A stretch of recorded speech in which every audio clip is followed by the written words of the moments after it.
the show. This is a human rights issue, and I'm surprised that the left is more concerned about this, because aren't they the people who are all about human rights? I see Indianapolis, I see Texas, Ohio, Mississippi on. I do have to mention my sponsor here before I get into the news.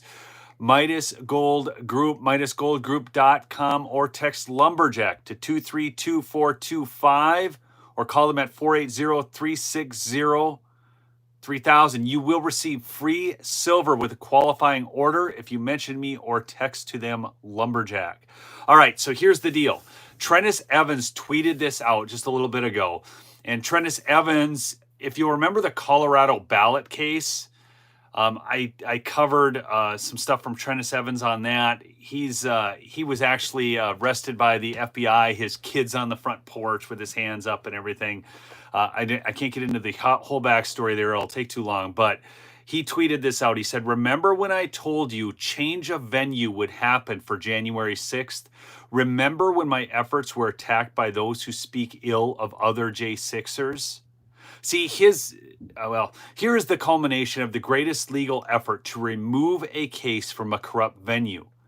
I can't take all the credit, but this was my work product that evolved to here.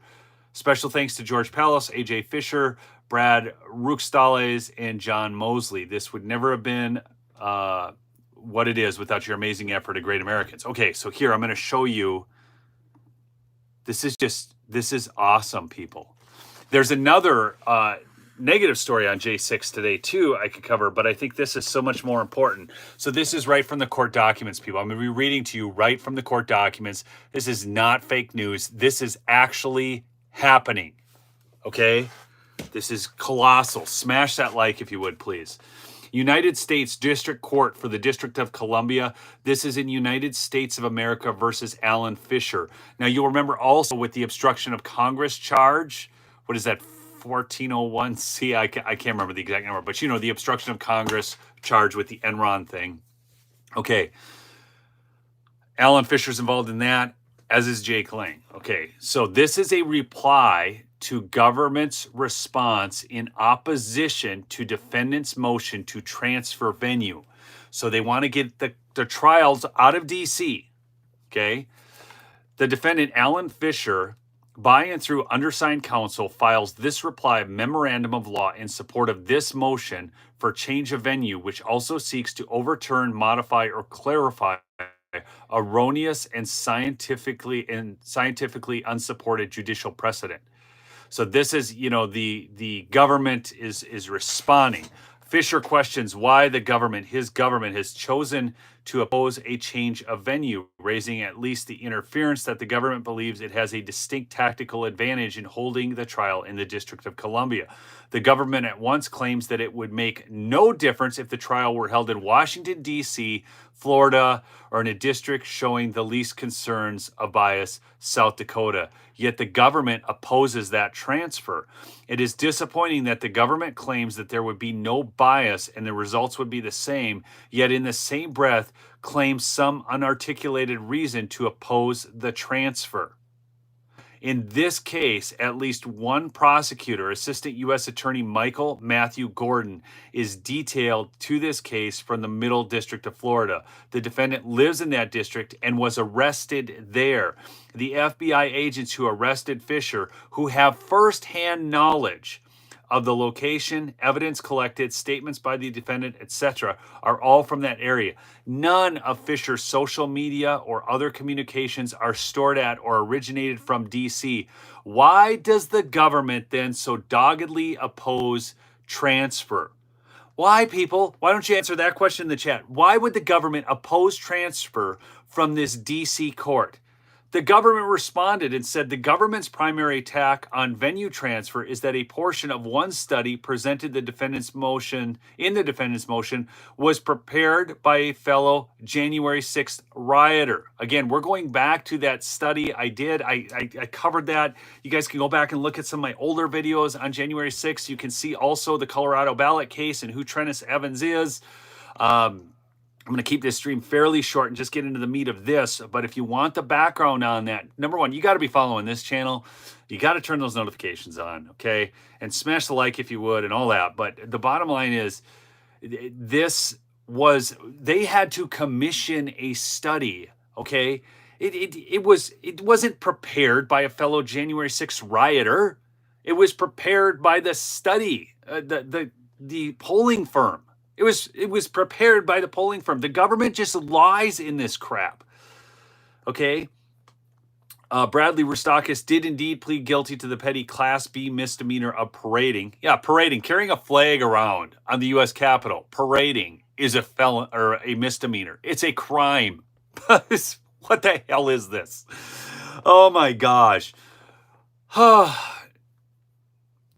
The government fails to reveal how that in any meaningful way voids his analysis. Notably, the government attacks neither his credentials, an MBA in the University of Michigan, nor his career accomplishment. More telling is the fact that the government offers no expert of their own, leading to the conclusion that either any expert of the government, in fact, contacted, validated the study's findings, or that no qualified expert could be located to dispute the study's findings. So actually they're saying that these numbers, they're talking about Bradley Rustock, so they're talking about this guy's claims. So I thought they were addressing, I thought they were addressing the actual study that we had represented earlier. Now this thing goes on forever, okay? I mean, this is a 194 pages. I'm going to take you right to the end here and get you the good news.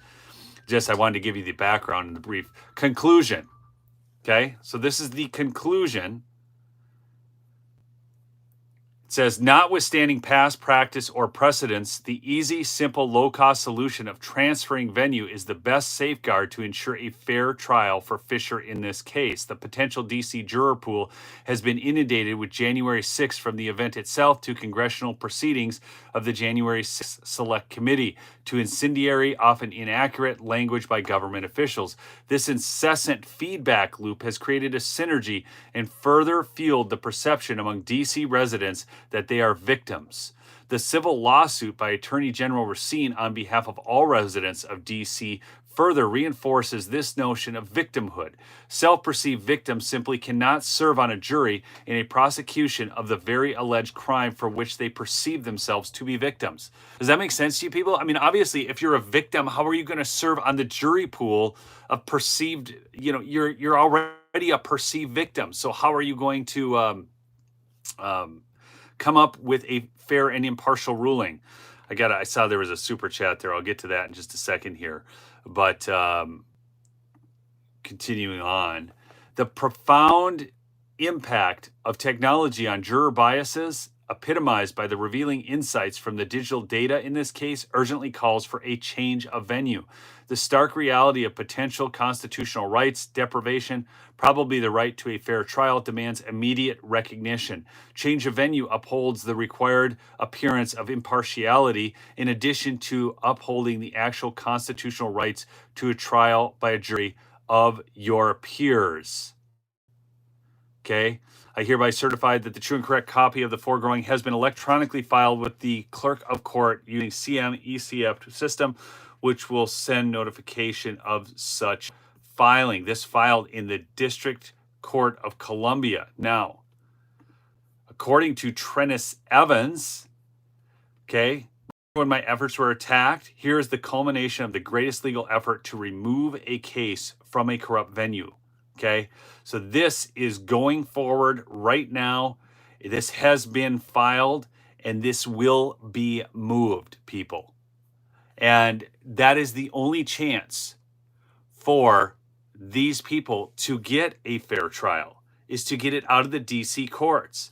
Donna, thank you so much for that super chat. I saw that. And it is the only possible way for us to see justice with the J6ers. They cannot be tried in the DC court. I went over that study earlier, and for those who aren't familiar with that, let me just see. Wait. J6 Legal Fund. Here, I'm going to bring you to this. That's the Give, Send, Go. January 6th LegalDefenseFund.org. Thanks to your generous donations. Where's the... I was going to just try and find this for you. I think it's just J6 Legal. I was going to show you the study. I think it was 80% of the resident of DC basically agreed that these people were guilty before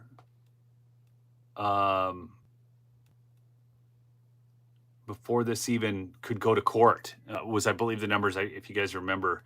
So here's they're currently they have a goal of $1 million. They've raised 524,757. Here we go. Let's see if there's a campaigns, Giving Tuesday. No, God, I was just gonna find that for you quick. I don't have it. You guys, you'd have to go back and look at my past videos, and I think I covered it in a live. I brought that whole thing into a live. So a lot of you are probably familiar. I'm sorry. I was just going to bring it up real quick for you. But this is huge. The J6ers need to get out of the DC courts if they are going to have any possibility of getting a free and fair trial, which was all shown in that. Thrifty Flipper, thank you so much for that super chat. So anyways, I wanted to get this news out really quick. Please go check out Midas Gold, MidasGoldGroup.com. Use if you tell them that I sent you, Lumberjack, you can get a discount. I'm big on real money, people. I am just big on it. I mean, this stuff is so corrupt. Everything is so corrupt. On another note, dealing with J6, the FBI did arrest today Blaze Media investigative journalist on 4 misdemeanor charges. Okay, that he knowingly entered or remained in any restricted building or grounds without lawful authority. So, will they arrest the New York Times journalist who entered before Steve through a broken window?